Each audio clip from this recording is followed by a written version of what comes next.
In the next episode, Saun's behavior takes an unexpected turn as he becomes increasingly aggressive. His hand slowly slides up Heeju's thigh, a silent challenge in his gaze as he taunts her, asking if she can guess what he's up to or what he's trying to reveal.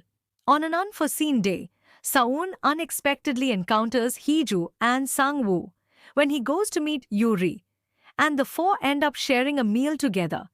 Heeju is taken aback, unable to hide her discomfort at Saun's presence. Throughout the meal, Saun can't tear his eyes away from Heeju and Sang-woo, who seem to share a connection that he finds hard to ignore.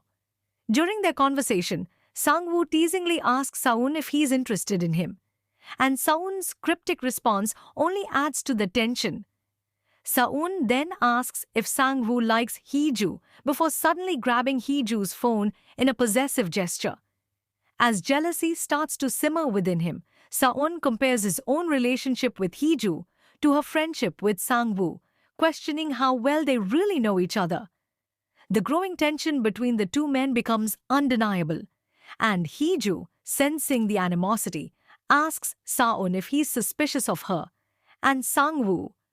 A shocking moment follows when a man suddenly steps into the road and is struck by a car, leaving everyone wondering who he is. But the real shock comes when Heeju learns that the kidnapper has brought her father into the equation, using him as leverage to force her to keep calling Saun. Fear and anxiety tighten their grip on Heeju, and with each call to Saun, she feels like she's betraying him, trapped in a nightmare she can't escape. In a quieter moment, as Saun sleeps, Heeju, overcome with frustration, pulls his pillow away in anger. But beneath his cold exterior, Saun offers her a surprising comfort, holding her in his arms and reassuring her that everything that's happened is just a bad dream, gently urging her to let go of her fears.